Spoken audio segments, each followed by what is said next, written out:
enthusiasm to join here today. And I want to finish off that. Dee Dee said to my husband, oh, we'll get like 4 students. And then every day he's like, oh, you just emailed me 10, now 12, now 20, there's 21 in total. So give yourself a pat on the back for coming out here and doing such amazing stuff. And grand support with everyone.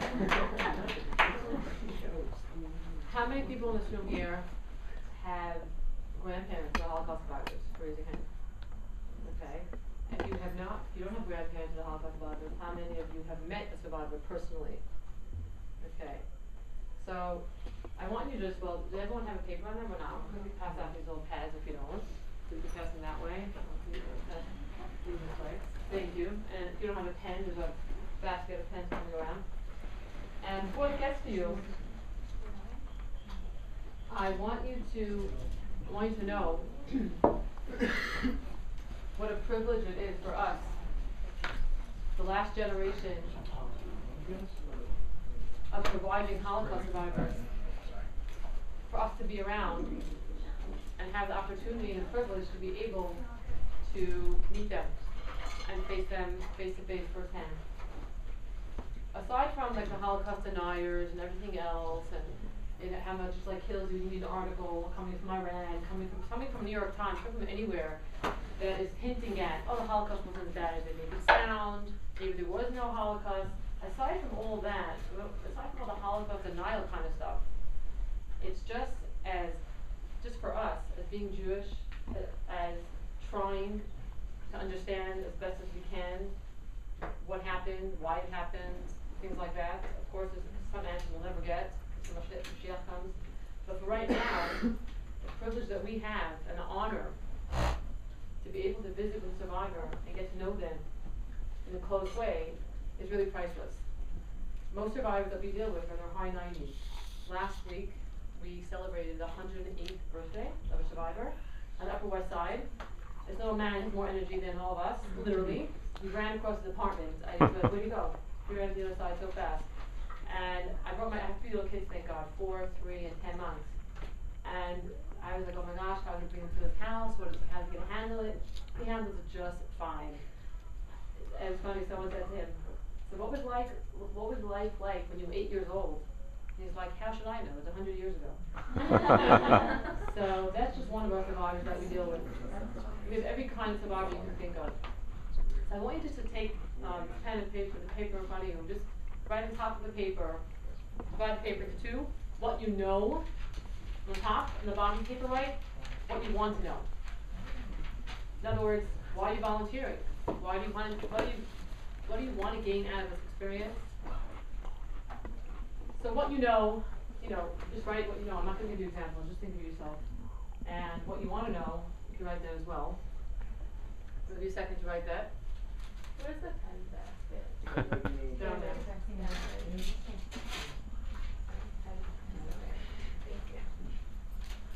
What you know when the Holocaust happened, things like that. Anything? Like when it happened, or about people? Totally, whatever you want to know, or what you know. Some people, I met with a volunteer last week, a new volunteer, who is not Jewish. Many of our volunteers are not Jewish, which is also a great thing. And she has no idea about the Holocaust. She didn't even know what the Holocaust meant. And this is like the first time I ever had a volunteer like that. And I was like, wait, so why are you doing this? What inspired you to call us up and visit with a Holocaust survivor? You don't even know what Holocaust is. She said, well, my boss is Jewish, and I found it interesting. I knew something the Jews went through many years ago, so I figured I'd sign up. We're Jewish, we know a little bit more, but you'd be surprised at how little we know also, and also you'd be surprised how much we do know. Anyone wants to volunteer just to read theirs, what you do know, or what you want to know? Anybody ready? Want to say what you do know? Yeah. I just wrote down the general details of historically of what happened in each states, and then I know I've heard some personal stories. Personal stories. But I want to know more personal stories. Right. Thank you. History kind of gets on top of it. Your personal stories. Personal. 100%. Thank you. Yeah. So what I want to know is their story, their Please feelings, excuse the their interruption. emotions, Will Miss McAbee's 11th period freshman please go to room 406 now? That's Miss McAbee's 11th period freshman to 406 now. Okay, interesting. Hear more on a personal level, which is exactly what it's about. I guess I want to know about the individual that they bring the show and their struggles during and how they overcame. Okay, great, thanks. Anyone else want to share? How about you? I guess I want to know like how it's recuperating from the Holocaust and starting a new life. Interesting. Inspiration for that and what was hard was good. That's a very good point you bring up. What's your name? Raquel. Raquel. So when we started our organization, my husband and I started this about 3 years ago. This is what we do full time. We run this organization full time. We have a team of about 100 volunteers. Well, actually in the last 6 weeks, we have a team of 150 volunteers. Aside from Ramaz, that'll be 171 in total. We are lucky enough, to get our ads running on D100, K2, all the major radio stations. Maybe you've heard of us already in the last 3-4 weeks. What's the name of the? iVolunteer is the name of the organization, through a friend of ours who owns Clear Digital. So Clear Digital owns all the major radio stations in New York, Connecticut, New Jersey. So we have iVolunteer ads running. So this is why we got 50 new volunteers in the last couple of weeks. And most of them are not Jewish. So we have a whole new surge of energy, which is, thank God, wonderful, but a lot to deal with. And that's one major thing. When we started our organization, I mean, inspiration was, people always ask, why'd you start it? You know, well, some of it is so obvious. There are Holocaust survivors. They're an average of 94 years old, really. They're mostly living alone. Mostly don't have kids. If they have kids, their kids are very estranged from them. Their relationships are difficult sometimes, understandably so. Being Holocaust survivors, they can sometimes be really tough on their kids. We may know from our grandparents who were survivors. My grandparents were survivors as well. So we just felt it was a natural thing that had to happen. Survivors need people in their lives. Survivors are living, average survivors living in Manhattan on the 22nd floor, on the Upper East Side, on 79th Street, in a controlled rent apartment most of the time. And if they want to get a jug of milk, what are they going to do? For them, you know what a big deal it is? If they don't have a helper helping them, some of them cannot afford helpers. Some of them are too proud to ask for them. And the list goes on and on and on why Holocaust survivors are very specific on why this program is so important for them. So when we were putting it all together, we really had that in mind. Raquel saying very much, our whole goal was and still is not so much about what happened in the past. Of course, all the atrocities that they went through and all the tragedies that they felt that came upon them and their families and the whole Jewish people, of course. We discussed that. But so much of our focus and our visits and our volunteer trainings and the volunteers get out from this is exactly as you said. What gave them the energy? What gave them the enthusiasm? What gave them anything to get up the next day and say, I am going to rebuild my life. I'm going to make the world a better place. Why? How? Whenever I meet survivors, and I've met a few hundred of them in their homes, one-on-one, I always ask this question, always. Why did you decide that you're going to put it all behind you? How did you put it all behind you? How are you successful today? What message can you give us living in 2011? Our little things come up. We have a big final next year. We have midterms. We can't go on vacation we wanted to go on. We can't get the team we wanted to get. And we freak out from that. And these people, they literally took the hardest thing in the world. Some of them went through as many as 5 camps. We give a tour a few times a year at the Met right here on the Upper East Side. And it's given by a Holocaust survivor. And he went through 5 camps. And he's about 89 years old, but he says he's really 69. Not because he looks so young, that's also true, because he also looks great and runs around and he's giving tours every day, but because he doesn't count the first 20 years of his life as living. He counts them as just, completely not there. Everything that happened beyond when he was liberated, he considers his real age.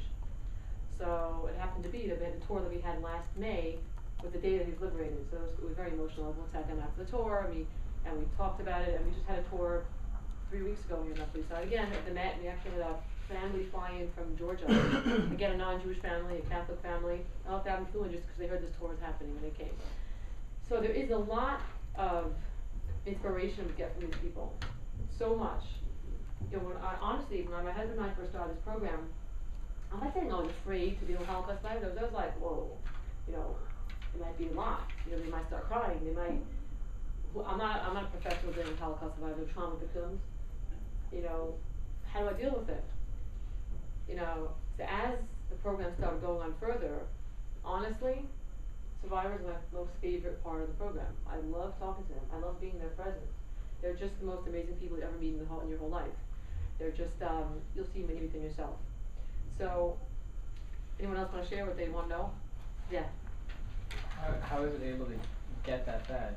Like, I feel like everyone just accepts the fact that Jews were persecuted and that happened, but living there, how did that end up happening? It's just You could ask them these questions. They're good at it. Like, they'll tell you how it evolved. They'll say, one day I remember this happening, the next week that happened, the week after that happened. Have you ever been to the museum downtown in Battery Park? Yeah. So that, they have a pretty good, exhibit on that, as well as Washington. Been to Washington as well? Yeah. Right, so and there are exhibits and like, they take you through the stages of propaganda. I mean, you can even see today the power of media and propaganda. I understand it much now than I understood it 15 years ago. People would say propaganda. I remember I was little, and I was like, I don't know, 6th or 7th grade, I was like, what do you mean propaganda? Don't people know what's happening? Don't they see a Jew that he doesn't, doesn't have a huge hook nose, he's not scary, he's not like eating money all the time, all the cartoons that they put out there. But now that media and social media and everything is so big, you see how fast things go, and people just believe and trust what they see. They want to believe it, they see it, and this is like a drop, but they will be able to tell you some of this stuff. I just want to throw in now about the Holocaust in general.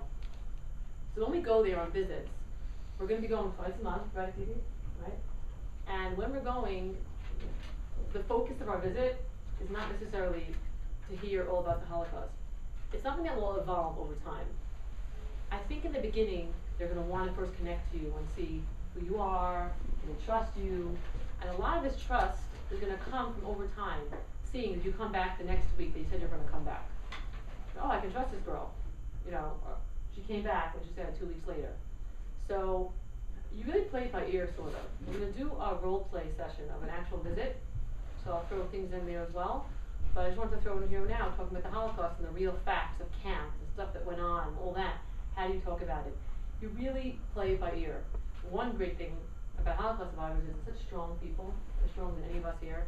So if something comes up that's disturbing for them, they might cry for a few minutes. They may not even cry, they might be a little upset about it. They're fine. I'm sorry, I'm really, like I sometimes I'm like, oh my gosh, I'm gonna cry.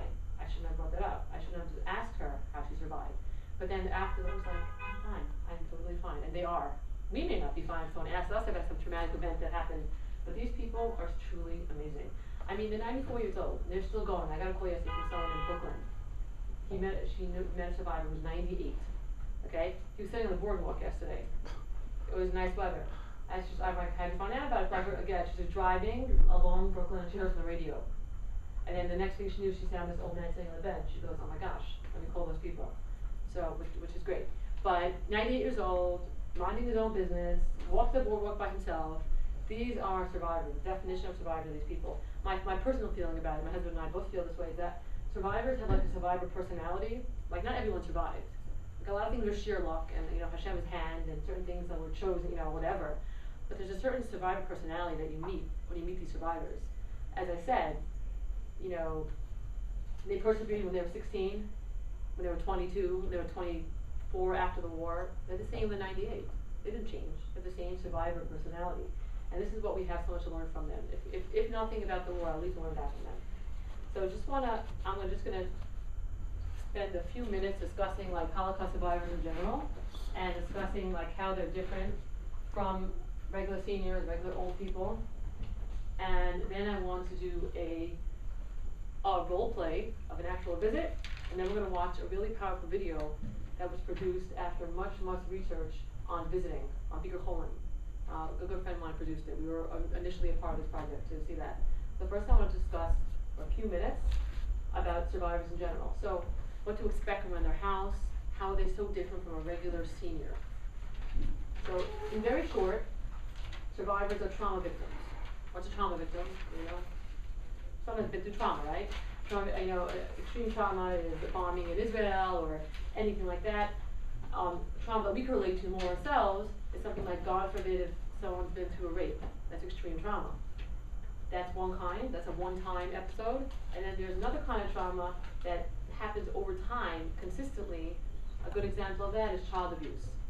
So long-term trauma sufferers have it much harder in life, as we could imagine, than short-term trauma sufferers that just have a one-time horrible experience. The thing that we can compare the most to Holocaust survivors is obviously, which one? The long term. They've been in the camps for a couple of years. Certain experiences happen every single day. They're expecting them to happen. They therefore had to literally change the inside of their brains and to be able to withstand all the trauma that they were getting over these years in the camps. So now when they're 90 years old, their brains are different. If you scan the brain of a trauma victim, any trauma victim, or 98, a person's brain, they're totally different. You know that. Maybe you do, maybe you don't. But Holocaust survivors are, for just when it comes down to it, severe trauma victims. Your average survivor sleeps about 4 to 6 hours a night.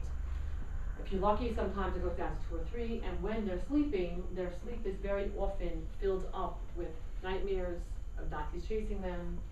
I know that my grandfather sometimes woke up in the middle of the night screaming, running around the house, saying Nazis are coming to get them. And people who have grandparents have said they heard the same thing from their grandparents. So the fact that the trauma victims affects them in many ways, and affects us as visitors as well. Because we're coming to a home, a trauma victim has different from someone else, is they may not be consistent with some behaviors. In other words, a classic example I like to give when I tell people about Holocaust survivors as well, I set up a survivor and a volunteer once together, and I thought it was a good match. You know, the volunteer and the survivor had similar interests, they live in the same neighborhood, and after much thought, I set them up. And after the visit, I called up the girl, as I always do, and I called up the survivor. Called up the girl first. She said, well, it was a great visit, but I don't know what it was. The whole visit, she was facing this way. She was not looking at me. And I was like, that's really strange. Okay, let me call her up and see what happened. I called her up. She said, Sheva, she's such a sweet girl. I really enjoyed her visit, but she looked just like my sister who passed away in the war. I couldn't look at her the whole time. Now, there's no way we could have known that. No way we could have avoided that. But that's the perfect example of a trauma victim thing where it just can trigger out of nowhere. So you can come and bring them a box of chocolate. I don't want to scare you because people often do bring a box of chocolate. Oh my gosh, that reminds me of this and this. It's not that dramatic. Don't worry about it.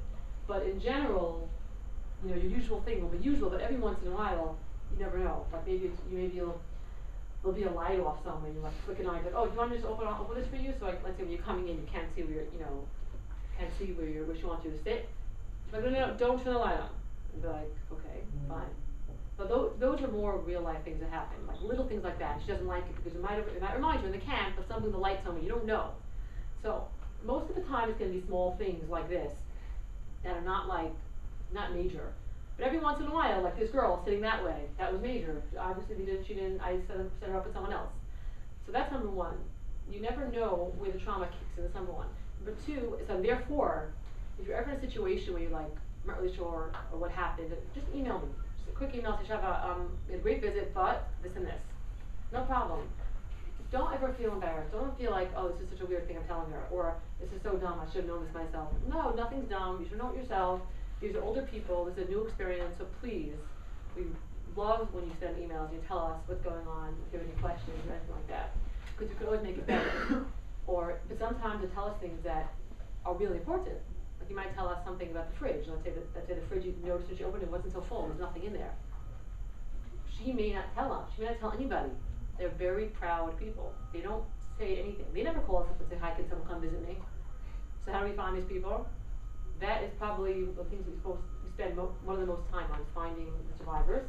The volunteers, thank God, as I mentioned recently, even before our video, they're always constantly coming to us through friends and word of mouth and everything like that. We're very into social media. We have a nice website. We're on Facebook, we're on Twitter. So that's how we really get the word out there. But survivors are very proud people. Keep that in mind in general. Like if you want to help them with something or bring them something or do something for them, they're so proud. Which is like sometimes pride can kill you. It can. We had a survivor that passed away last January, right here in the Upper East Side, in 61st, who. Although we found her dead in her apartment. A volunteer found her. No one else. Her body was there for 24 hours. That's what they told us after. She has zero family. She doesn't have any. The closest living relative we found out looking through her whole papers after was some second cousin living in Switzerland. And we took care, obviously we took care of the burial and everything else like that. We did all of that. My husband's a Kohen, so it was really hard because he couldn't go to the body upstairs. He had to wait downstairs. He couldn't even go into the building because he's not supposed to be in the same building as a dead person if you know the dead person in there. So he was like calling, sending up all these orders. Forget it. It was a big thing. But the point is that she had no family left in the entire world except her second cousin in Switzerland. I mean, that's completely far off. And how do we get to the apartment? The volunteer called, as she always did, every week, and she didn't pick up. She started feeling something funny. That's what I mean by feeling things funny. And she emailed me, she's like, I'm calling her a few times, and she's not really answering, and she's supposed to call me last night, she didn't get back to me. And she's like, I'm just gonna go over. I said, okay, go over. She went, no, knock, nobody answered. So she said, let me go to the super and ask him if he's a key. He didn't have a key. She went downstairs, and she climbed in to the fire escape, and that's where she saw the horrible sight. She called me hysterical, and it was very, we took care of it, but she had no one else in the whole world, and like giving her, after she went through the Holocaust and everything, just giving her like a proper Jewish burial, even that is an amazing thing. Just the fact that the volunteers were there just for that. If not, the cops would eventually find her, and that was it. Just do whatever they want with her. So, I mean, the list goes on of how helpful we can be. You think, I'm just going on a regular visit, with my friend. You can be going in pairs. And we're having a nice conversation. You could notice something or realize something that could really be life-saving sometimes. So I would like to drop more about iVolunteer. Okay, so let me just finish up with the trauma. So that's number one. And number two, with the trauma, how it affects us as visitors is like they're not so trusting. Most human beings aren't that that trusting. Like you can't trust them the second you meet them. But survivors are even more less trusting. So how do we build trust? How do you build trust in anyone, in anything in the world? Is by showing that you can be trusted. Coming when you say you're going to be coming on time. Like if you say I'll be there at 5, come like at 4:55. You know what I mean? If you say you're going to be there, whatever. If you're running late, just give them a call. Everyone has cell phones, right? Right?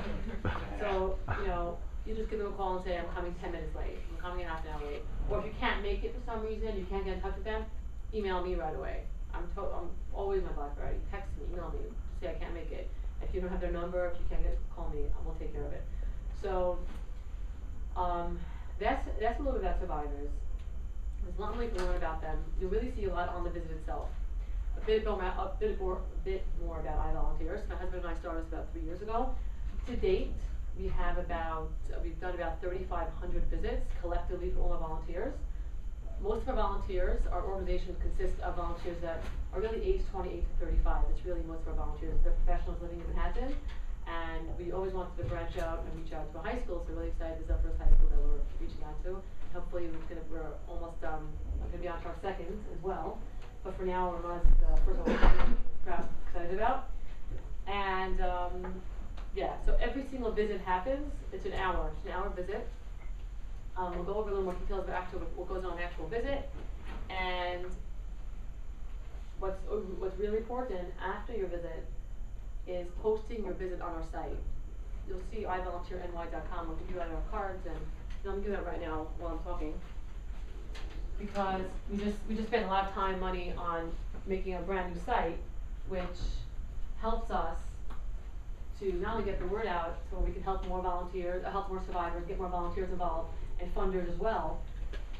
But the one thing we really worked on is really integrating social media into our site. We have a new thing now on our site where you sign in. It's basically exactly like Facebook. And you post your visit.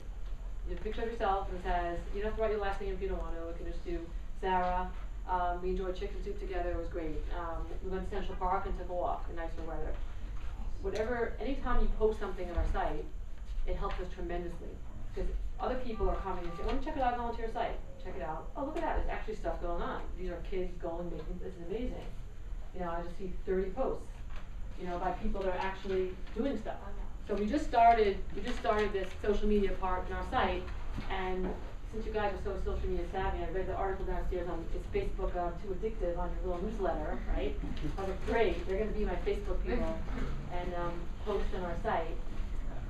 So that's just a little pointer. I want to do a quick role play. Who likes to act here? Every one of them. Okay. So let's take Raquel lives now. Raquel. I'll do it. Okay. And how about let's get a guy. Anybody? Okay, come up, please. So we're gonna start from the beginning. Let me just get. Raquel, you're being recorded. Alright, freshmen. Keep going here. Okay, we're gonna start. Who would like to be the volunteer and the survivor? Oh, okay, I'm gonna volunteer. Okay, the survivor. Good. Can you just sit right here, please? Okay, we're gonna actually start from before we even get into the door. Okay, don't forget me. Yes. Okay. We're getting to the door, Yessie? My son's in. So, he's gonna knock on the door, and just keep in mind that she's an older person, she or he, and it might take her some time to get to the door. Okay? I'm just pointing that pointer. Okay. Yessie's here. Can they hear it? Now, if they have a doorman, he's gonna ring the door, doorman's gonna call up, or if there's no doorman, he's gonna come upstairs by himself. But either way, I'm ringing the bell, let's say. Okay? Ding dong. Okay? Slowly. Slower. Slower. No, you're 95. I'm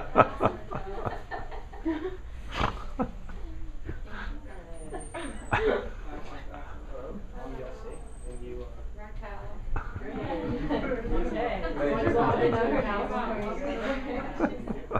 Okay, great. So at this point, I'm just going to pause for a second. Perfect, beautiful. Yes, we did a great job by smiling when you came in.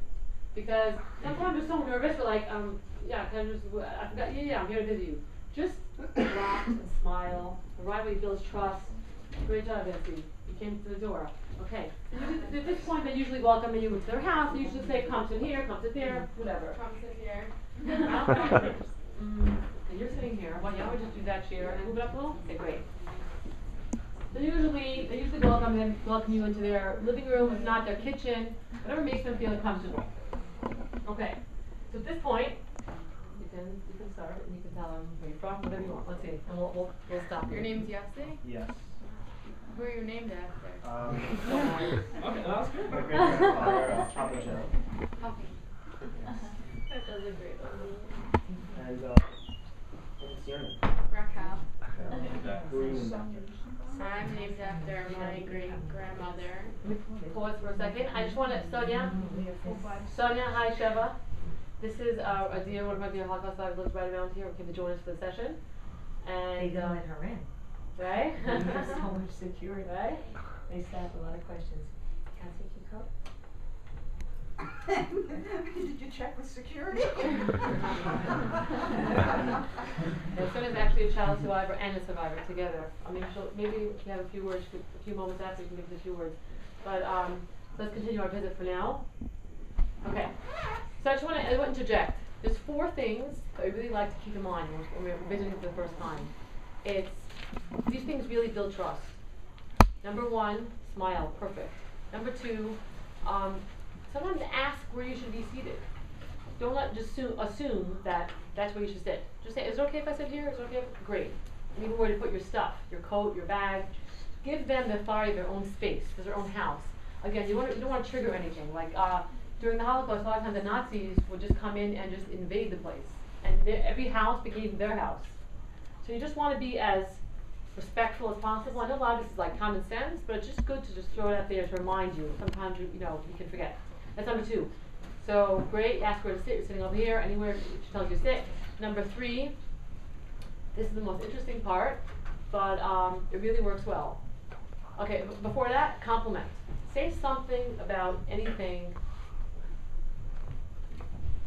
Good ideas are, well, it's great, it's a beautiful picture. Who is that? I want to make a point also that if you see a picture of a child, don't assume automatically it's their grandchild. Some of them weren't able to have children after the war or don't have children. So be sensitive and be like, oh, that's a beautiful child. Who is that? Right? Just giving you pointers, like be a little sensitive. So number 3 is compliment. Number 1, smile. Number 2, grant them their authority, their own space. Number 3, compliment. Number 4 sounds most interesting.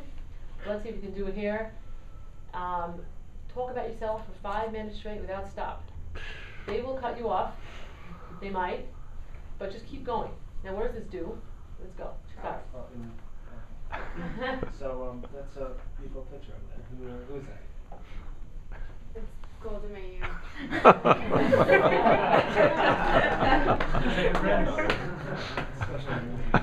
Yeah, she's one they brought. So tell me a little bit about yourself. Well, I'm from the suburbs of Long Island, Lawrence. I go to Ramaz upper school. I am a senior actually in in high school, and next year I guess I'll be going to Israel. Right. Okay, and you could also talk about your family. That's Say any information. Say, I'm one of 3 kids. My parents do this. I want to do that. Just keep on going. And all of this really builds trust. They want to know who's sitting in front of them. And what are you doing here? And why are you here? So the more you talk about yourself, like for example, when I give a interview for volunteer training, which I do all the time, I ask them a lot of nosy questions because I want to know who's going into the home of the Holocaust survivor. I can't just send anyone in. We do background checks too, but oh, you live alone? I want to know who they live with. I want to know I want to know everything because it's a serious thing to go into the home of a Holocaust survivor. So they want to know all about you, and they're not going to necessarily ask you all these questions. So you just make believe that they want to know, what are you doing there? Your family, you're this, you're that, what you like, what you don't like. I like going on computers. I also like I like skiing. I try to go in the winter with my family. Just keep on going.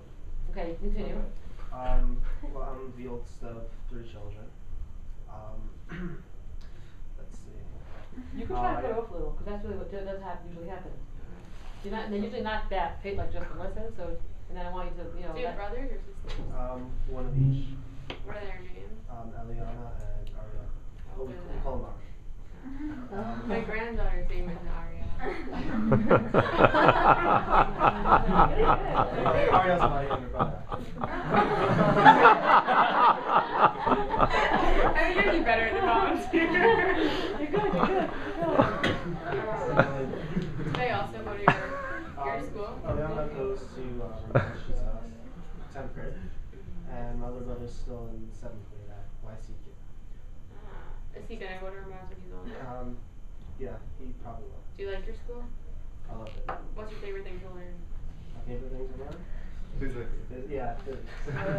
What do you like about physics? It's just, it's an interesting to see the relationships between objects and the earth, and also solving the problems. It's kind of like putting together a puzzle in different way.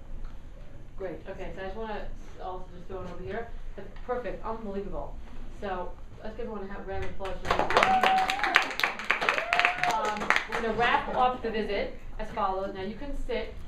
The first visit is exactly how it's going to go. Getting to know each other, getting to see what's going on, what you like, what you don't like, what your family's like.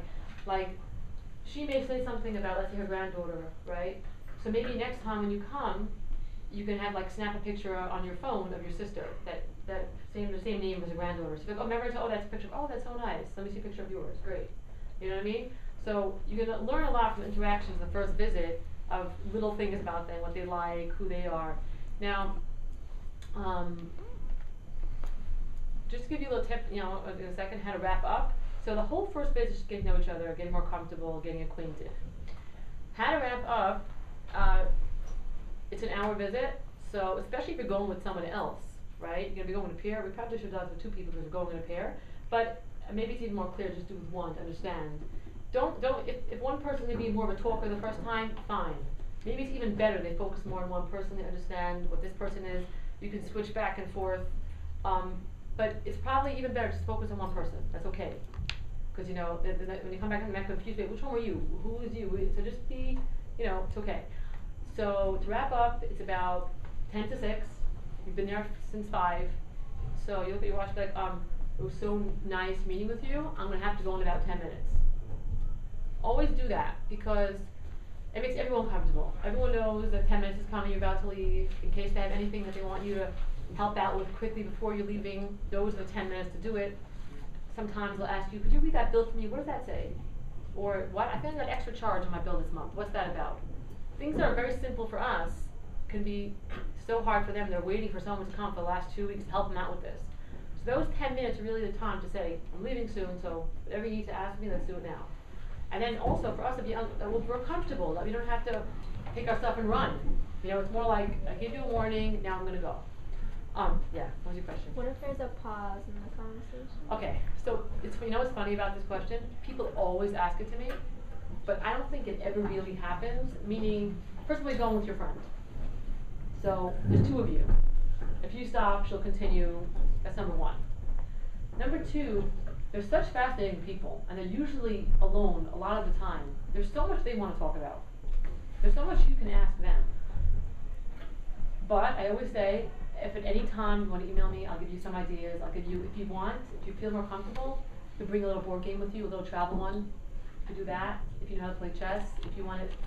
I'm saying it's endless. If you can even find some article, if you read the paper, if you read the Times, online or not online, whatever, you can bring an article or two. That over time, they like stories about, I don't know, science.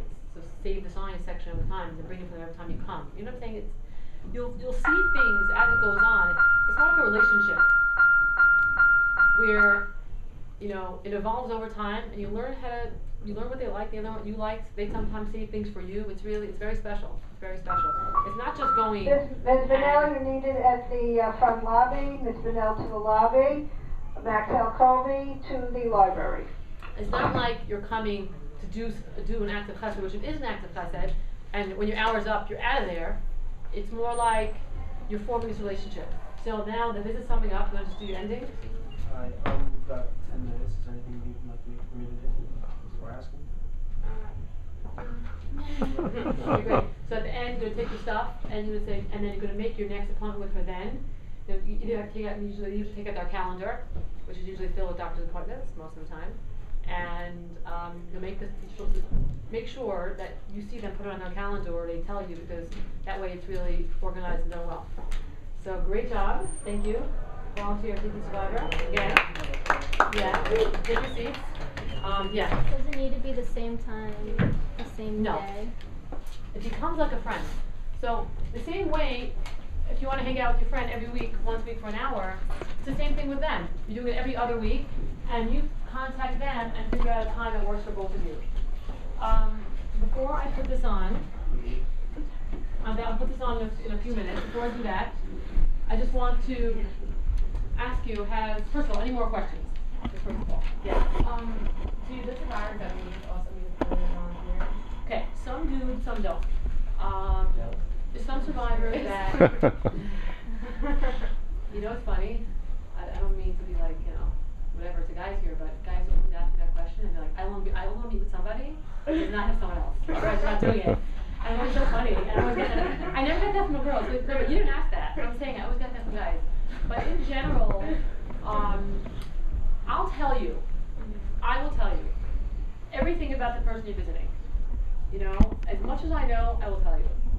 And you'll see. Like if it's someone that is so lonely and they want 3 volunteers coming, you're one of those 3. Or if it's someone that only wants 1, someone that's too much for them, I'll tell you. So I'm going to tell you, I know these people very well, most of them.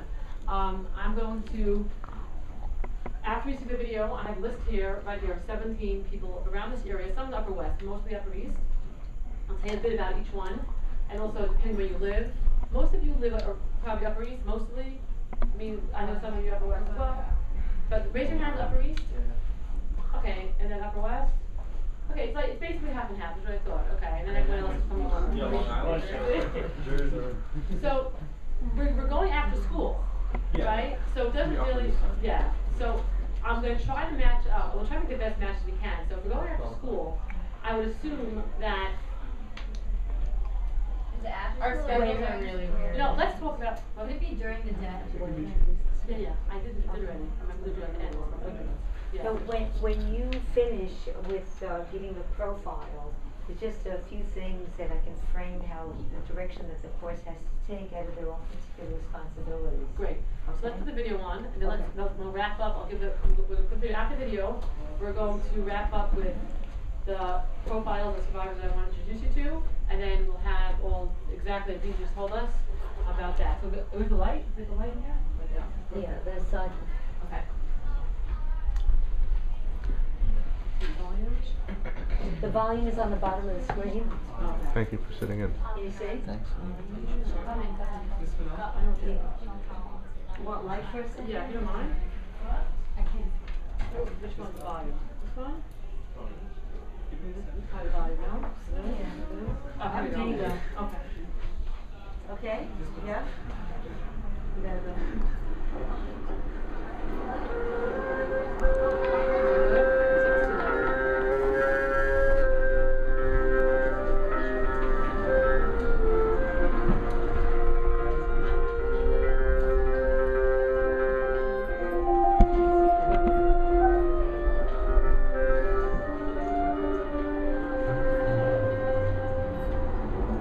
society is defined by its attitude to those who are weak or too vulnerable.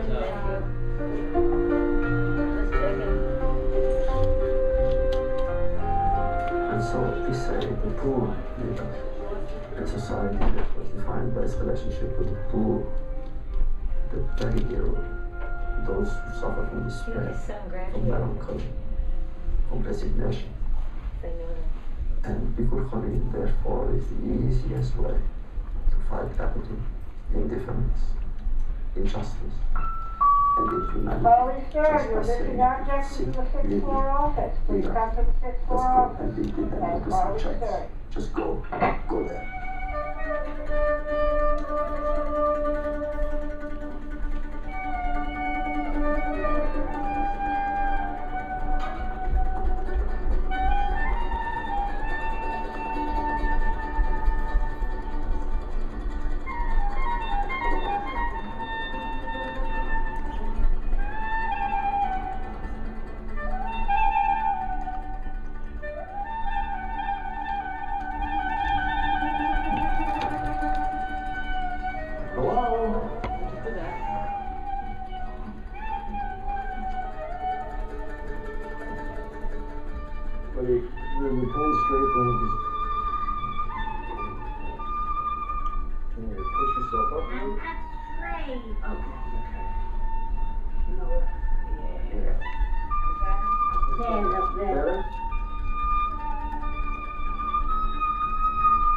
Do you believe in heaven when a person dies?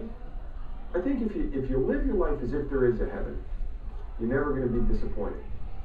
Because if you die and there's no heaven, then you lack cognizance. But if there is, then you win. And otherwise, you're not disappointed in either case because you live in a righteous manner while you're alive, and that's what's important. I don't believe in it. A person dies, he's dead. Nobody can bring him back alive. Right. I don't believe it. Do you believe in it? Well, I think you're phrasing a complicated. Give me the truth. Well, I understand. I think you're asking a complicated question, and you're giving me only two choices. So, to answer your question directly, do I think that when someone dies, they're truly dead, and that they're never coming back in that body, in that form? Yes, for certain. Absolutely. Is there something that happens to the animating spirit after death? I don't know. I have no idea. You know No? that God can make miracles?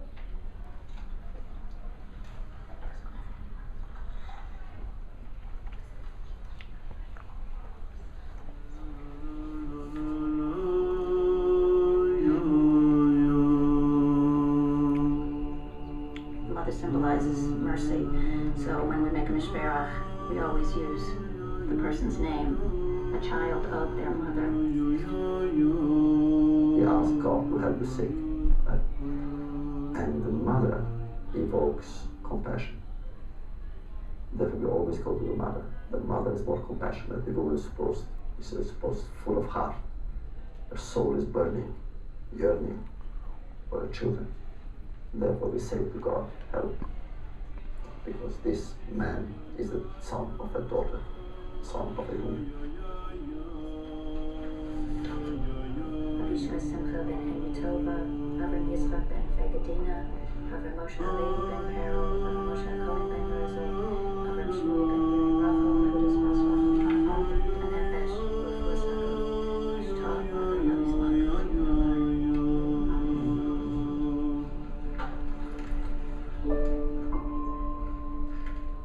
It's hard to do Bikur Cholim well without engaging with the fact that we are as vulnerable as the person we are visiting. It's only a difference today. The day after tomorrow, we could be the person that's ill. But the Bikkur Choli does not stop, I think, at engaging in vulnerability. What I mean is, in order to do it well, you also have to be connected to the importance of the individual you're visiting and to the fact that we are like that individual. You have to be connected to V'ahavta l'reacha kamocha, loving your neighbor because that neighbor and you are similar, that we are like each other in this way. So you don't always connect just to the vulnerability, you also connect to the fact that everybody's made with Tzelem Elokim, that we're all made in the image of God.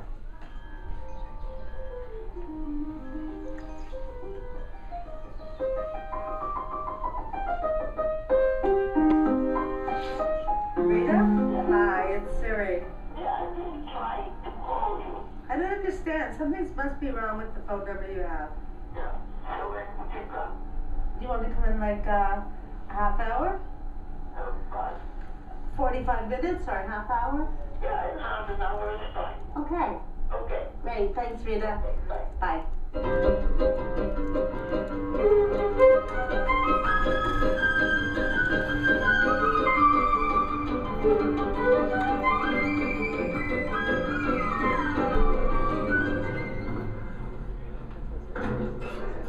It's Siri. Finally. No one is as grateful to life, to the living, to God, if he or she believes in God, as the patient who needs another person. And when that person comes, if it's simply a visitor, a stranger who comes in just to say, how are you? What do you need? Can I do anything for you? Make a telephone call, bring you a book, flowers, smile. And therefore, it is a mitzvah, what we call a commandment, which has its own reward. The moment you do that, you are rewarded. You think you help the patient, but you help yourself, because your humanity has increased, has deepened, has become more noble. Right. I think we still leave a few hundred on. Okay. I put in 100,000, is that alright? Or do you want bigger? Do you want to just try to grab 50 M stool? No, Constellation. I run the trading desk here at Zimmer Lucas Partners. We are one of the largest dedicated electric utility investment firms in the United States. I'm not a meditator, so it takes me the better part of the 45 minutes to walk from here to Grand Street, ready to just talk about whatever Mary wants to talk about. There are many, many commandments in every religion, but one of the most elegant and simple and easy is the Quran. You don't have to do anything but be there. Just visit, sit. You know what mama means? It's an endearing term for mother. When you love somebody very much. Like Zisela. Listen. Or Fengela. When you have a child, a little girl, and you love her very much, so you say, my teure Kind. Do you know the expression, the term Zisela? Zisela, you're very sweet. Zisela. Yeah, I heard that word. Because that's what my grandfather used to call But it. there's gotta be an expression to it. My teure Zisela. My dearest Zisela. People will tell you about themselves. They begin to talk about their lives. And the story of a person is like listening to the person's soul. Okay. This is an autobiography of Rita Grunbaum. In August 1942, our daughter Doreen was born. Despite all that went on around, I had persuaded Fred that we should have a child, as so many other Jewish families did. The impossible became always possible. It was at these moments that we used to say, again, it cannot get any worse, but it did. Hunger became the enemy. We learned to recognize the true nature of many people. I saw with my own eyes how many came sneaking around when their wives and children were asleep to steal their bread rations. Some people became saints, while others turned into beasts. Death was everywhere. It almost came as a friend, as a relief. And yet, we continue to fight. During these years, I learned what it means to be an Orthodox Jew. I observed from close up the fervor with which services were conducted, the intense trust and belief in God. That's how it is. I don't know. Are you concerned how you survived it? People say to me when you had to, and people say to me, how do you handle having MS? I say, because I do, I have to. I know it's not the same thing, but you do. But you have to do. Yeah. Birth is the beginning. Death is the destination, and in between is life. And what about the destination when you get there? So there you go. What do you do when you get there? Your soul, for me, my soul will survive. It will. And will come visiting in the temple, I told Jeffrey. As a person speaks, they begin to unfold in front of you. Now, some of that's going to be very painful. There are resentments, there is unfinished business, there are some grudges even that float around, as you said, an anger about their situation sometimes. But that's not the whole story. As they begin to tell you the story, if you have patience to listen, you begin to listen to more and more of the story, especially over time. You begin to hear aspects of the story which are surprisingly inspiring. Many times at night, right here, I'm laying in bed, but I'm not sleeping. But I see somebody dressed in white standing over there. Now, I never told you that, Daniel. Do you think that maybe it's my son. Stanley. I give myself a shake. And I get out of bed. I sit down here. And I'm cold. I'm describing you the way I feel. What happens? I never told it to somebody. I never told it to my daughter. Mm.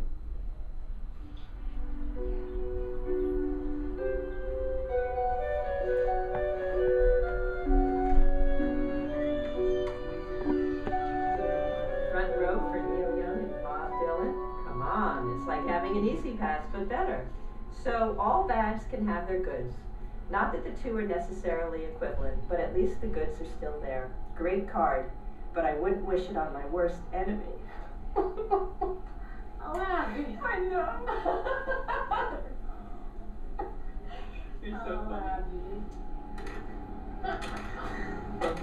Wait, don't make a funny face. Please. Yeah. So, shall I come in or not come in? How do sweet. I see you because I'm going Monday to Holland for 2 weeks. Yeah. And then I'm coming back for a few days. If you're not empathetic when a situation like this starts, you become very empathetic. You have the ability, or you try to have the ability to look at life through the other person's lens. Thank you, Adam. I don't think, if I had to say one thing, of all the pills, all the medicines, all the doctors, all the errand running, all the help we have hired here, one thing that I would keep, if we had no other choice, it would be the visits. So that's great. I don't think I could do this without those visitors. I don't think Suri could do it without those visitors. I mean, it's not, I disappear in the morning. I'm gone before anybody gets up. Those visitors, they are the people that help keep it all together for us. Every one of those visitors is welcome in this home. The only visitor that's not welcome is Surrey's MS. We didn't invite that visitor. That visitor showed up and decided to change our entire lives and will not leave. Besides that visitor, who we could do without, the rest of the visitors, in my opinion, are one of the top few reasons why we're able to get through this, because it is hard.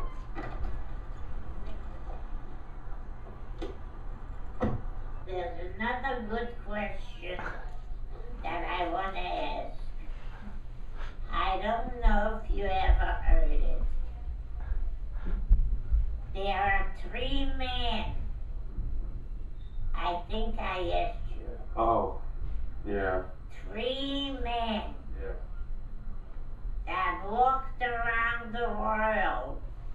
Mm-hmm. I think it's in the Bible. Okay. Nobody knows them. Mm-hmm. And they try to help the poor. Sure. Who are the 3 men? One of the things that I've noticed is that there's this huge asymmetry between what I perceive I'm putting in to these visits and what I perceive she's getting out of it.